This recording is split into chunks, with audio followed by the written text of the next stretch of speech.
Bapak Ibu, kemudian yang terakhir ini berkaitan dengan mekanisme pengisian formasinya. Nah, ini ya.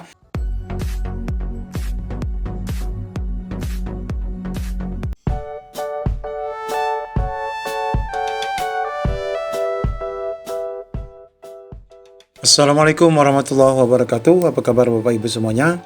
Di video kali ini kita akan menyampaikan beberapa informasi penting terkait untuk tanggal 5 dan 10 November. Di sini juga akan kita bahas berkenaan dengan mekanisme pengisian formasi bagi seluruh pelamar P1, P2, P3, dan P4. Serta satu informasi lain berkaitan dengan pencetakan kartu ujian. Bagaimana info lengkapnya? Ikuti video ini sampai selesai. Meski saat ini rekan-rekan yang dinyatakan lulus administrasi masih akan menunggu hasil pascasanggah, karena mudah-mudahan saja Bapak Ibu walaupun pascasanggah berakhir, Bapak Ibu yang sudah lulus administrasi tidak dinyatakan TMS ya. Nah, di sini Bapak Ibu kita ketahui bahwa saat Bapak Ibu menerima informasi ataupun notifikasi tentang kelulusan administrasi, maka di sini disampaikan bahwa saat ini pencetakan kartu peserta ujian belum dapat dilakukan.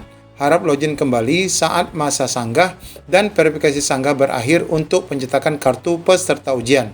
Nah, Bapak Ibu, kemarin sudah ada informasi terkait pencetakan kartu. Namun di sini dikatakan pencetakan kartu masih belum diberikan akses karena nanti menunggu masa sanggah berakhir. Sebenarnya Bapak Ibu, kalau kita mengklik di cetak kartu pendaftaran CSN ini atau kartu ujian ya kita sebut, di sini bisa Bapak Ibu ya. Nah, ini ya, dapat hasilnya. Namun hasilnya sama seperti kelulusan kemarin. Nah, seperti ini. Bahwa di sini memuat beberapa informasi baik itu tentang jenis seleksi, kemudian formasi Bapak Ibu, kemudian di sini ada lokasi ujian. Nah, kemudian ada juga jam pendaftaran. Nah, dengan berakhirnya masa sanggah nanti Bapak Ibu yang mana Bapak Ibu nanti sudah dapat dipastikan memang dinyatakan lulus administrasi, maka nanti akses pencetakan kartu itu baru diberikan kepada Bapak Ibu. Kemungkinan ya setelah berakhirnya masa sanggah, yaitu di tanggal berapa nih?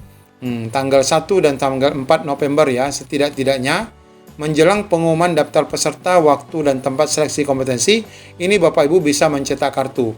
Karena bisa jadi nanti di dalam kartu Bapak Ibu nanti akan ada sesi ya, akan tertera di sini sesi dan jamnya serta hari apa Bapak Ibu akan melakukan ujian yang dimulai pada tanggal 10 November sampai dengan 4 Desember 2023. Nah, itulah sebabnya mengapa di laman SECSN menyebutkan bahwa pencetakan kartu saat ini belum dilakukan. Pertama, karena memang Bapak Ibu ini belum dipastikan apakah benar-benar lolos pada seksi administrasi. Kemudian yang kedua, jika memang sudah benar-benar lolos dan melewati masa sanggah, maka Bapak Ibu akan disetting ya, di mana lokasi ujiannya, kemudian di mana tanggal dan harinya, serta sesi pelaksanaan ujian sebagaimana yang tertera di kartu ujian ini, yang di sini kan hanya ada lokasi ujian, belum ada sesinya dan belum ada hari serta tanggalnya. Oleh karena itu pastikan nanti Bapak Ibu mencetak kembali setelah selesai pasca sanggah, setidaknya mungkin di tanggal 1 sampai dengan 4 November, karena di tanggal 29 sampai 31 ini adalah penarikan data final yang dinyatakan lulus administrasi secara resmi. Kemudian informasi kedua terkait Bapak Ibu akan melaksanakan ujian di tanggal 10. Di sini kita mendapatkan postingan dari Pan-RB ya. Ini kita ulang-ulang lagi tapi supaya Bapak Ibu paham. Yang pertama yaitu berkaitan dengan nilai ambang batas seleksi kompetensi khusus untuk jabatan fungsional guru. Kita ketahui bahwa Bapak Ibu nanti akan ada 4 kompetensi yang akan diseleksi ya. Pertama, kompetensi teknis, kemudian manajerial, sosial kultural, dan wawancara. Nah, di sini disebutkan jumlah soalnya adalah 90, 25, 20, dan 10. Kemudian nilai ambang batasnya, ini terlampir untuk nilai ambang batas, namun ini dikhususkan khusus untuk P4 saja, yang ada nilai ambang batas yang tertera pada Kemenpan 469. Kemudian untuk manajerial ada 117, kemudian 24. Ini khusus untuk P4 yang ada nilai ambang batas. Sedangkan untuk P2, P3, maka tidak ada nilai ambang batas kecuali nilai tertinggi dari ujian Bapak Ibu. P1 tidak ujian ya. Kemudian nilai kumulatif yang mesti didapat oleh P4 adalah sekian, sekian, dan sekian.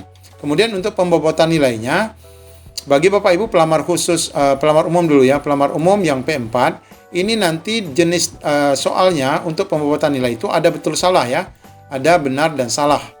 Nah, ada benar dan salah. Jika Bapak Ibu menjawab salah itu maka nilainya 0 ya. Jika salah nilainya 0. Tetapi bagi rekan-rekan formasi khusus yaitu P2 dan P3 ini tidak ada nilai salah dan akan memiliki bobot nilai paling tinggi 5 dan paling rendah adalah 1 ya. Tidak ada nilai salah, tidak ada nolnya bagi Bapak Ibu pelamar khusus yaitu P2 dan P3. Nah, secara lengkap pemanfaatan RB ini Bapak Ibu bisa unduh lagi nanti keputusan 649 yang ada di laman P3K Guru dan ada juga di laman BKN.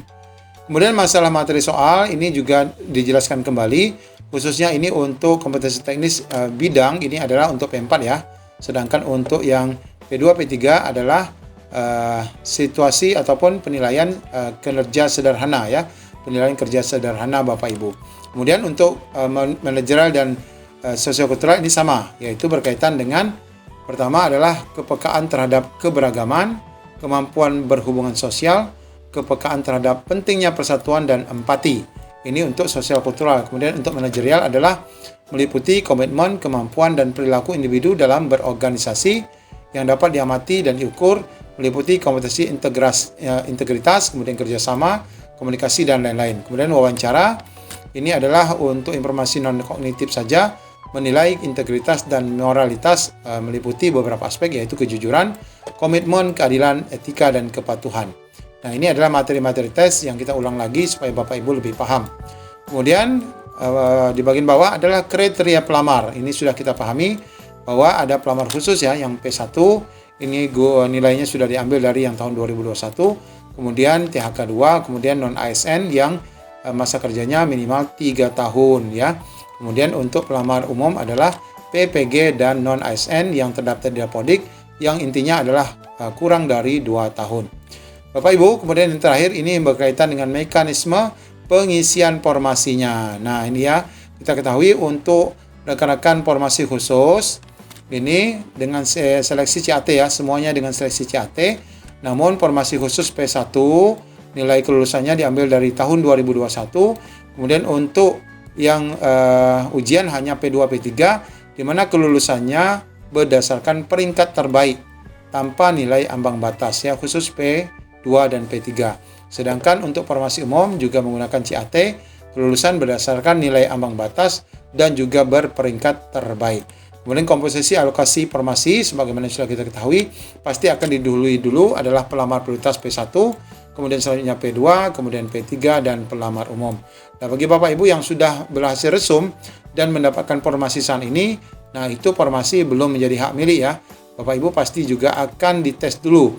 Seperti contohnya di Kepri ini ada formasi bahasa Inggris itu 22 formasi. Nah, sedangkan pelamar yang mendaftar itu ada 140 orang ya. 140 orang. Nah, tentu saja nanti sisa dari P2 baru diambil untuk P3.